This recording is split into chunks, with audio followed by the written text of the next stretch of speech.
Hetta en verskatlan som vil hava öll vi i idrotten. Øysne bøtt som bera brek, eller hava særlig tørv. Navnet av verskatlanene sibar øysne til, hører de meg nå? Jo, godt, ja. Navnet av verskatlanene sibar øysne til at vi vil hava öll vi til arbeid inkluderande.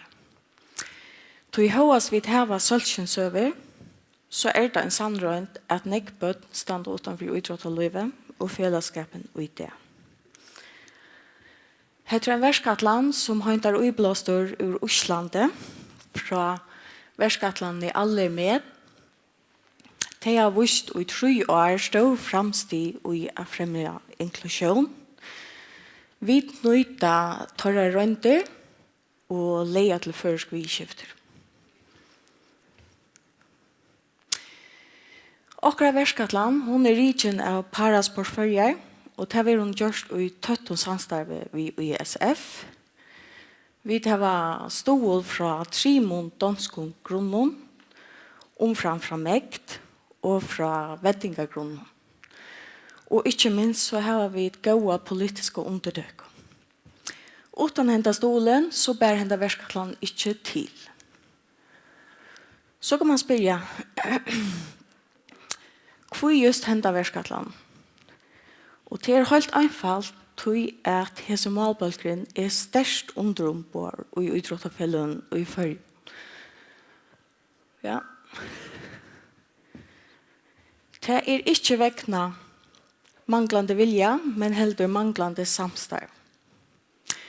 55% av alle idrottafellen i før hava ikke tillegget vendinger tilbud til malbølgren. Og kanningar visa at bøtten som ber brek, det har 4 minne lujende for at ukka samanbor vi ånder. Kanningar visa øysene at venjer ofta ikke føler seg uilatna til arbeid inkluderande. Og ikke så ivraskande så visa kanningar øysene at bøtten som ber brek, det mer utsett for å oppleva øynsomme og mistrivna. Hette de 8 feløyne som vi hava, som hava et tidligere vendinger til på. Til 8 feløy ut av 101 trus. Og man kan si at jeg halte det fortjene å komme her opp av storskjermen. Men hvis man hikker nærmere feløyene, så ser man at de røkker 30 bøttene, og det vittnar øysene av syndrom og en rekrutteringstroblegg. Og 8 her. Hette godt nok, hette å fele, men vi har øysene etnodøltene. Etnodøltene ikke kjip i å fele, men hun hever øysene ekvalimi. Men henda verskatland, hun hever fokus av idrottafele. Målbølskringen i førjon. Det ikke lykke å sindre vatten i her.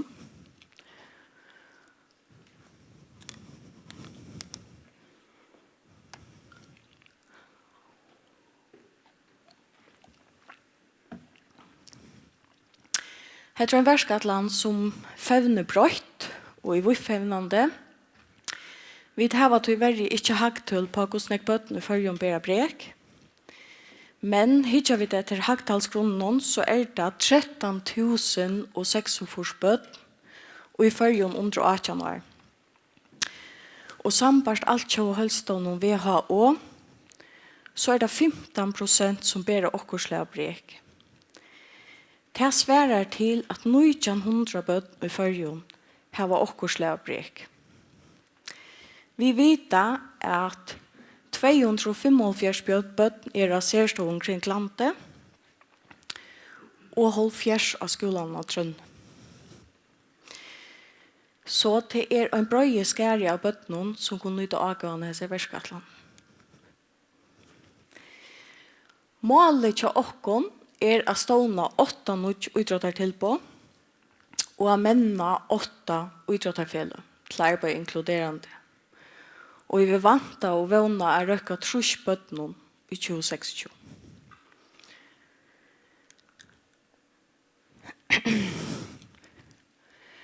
Blåast enda verskatlan øysene huksar og legger dent av å fremje en hukbursprøytan og en inklusjonspolitikk, så hun rettelig utøkelig. Og heter avtøkene i 2026. Vi kommer kjipa for røyndøvun, her malbølskeren får høve til å komme inn og røyne imiskar og idrottagrøyner. Vi kommer bjøa venjere skøy, så venjere føles i uilatna til oppgavene arbeid inkluderende. Og vi kommer stående en ståelsgrunn, så idrottafelen kan søke om ståel til utgjør og ampo og venjere.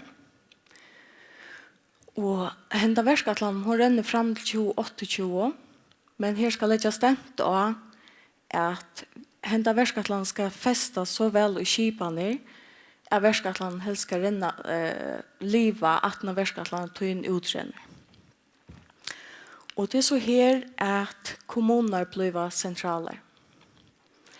Til kommuner som kunne etja og stola felønnen, der kunne enda øyne sette treiter vi utlådene av stole, så åpenløs kunne der øyne avvirke normaner og virsgrundeleg og i idrettafelen.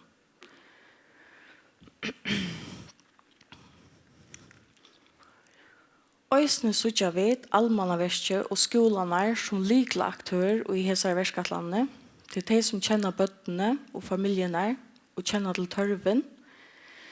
Og de kunne hjelpe oss å røkke bøttene, å rekruttere dem og holde dem til. Og øysene finner utøyelige løsninger til dømes og ivegångene fra skolatilbånden til fritidvirksomhet.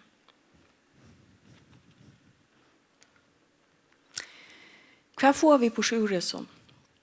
Hva får samfunnet på sjuresen? Man kan si at idrott kan nekv, han kan styrke trivna, kjølsalit, menn av vinerløp, og foreløyger som fyller baden inn i livet, voksne mann av livet. Og som parasport i Sverige har nevnt i søneste utgaven i Kjøtøymon, så hver krona brukte på parasport, hun gjør 4-faldet atter til samfunnet. Og i minne helseutgjølten og styrsten arbeidsforløkken og virkesforløkken.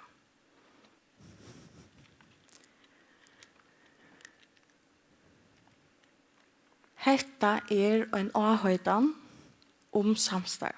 Vi vil samstarve ved tikkun om utøyelige løsner, om en halvføra skipan. Til som nå så lever vi ikke opp til brekretten da sånn. Og ødelbøtten har rett til å ikke. Fylg oss endelig av Facebook eller Høymasøyne. Og så bare etter å si takk for meg.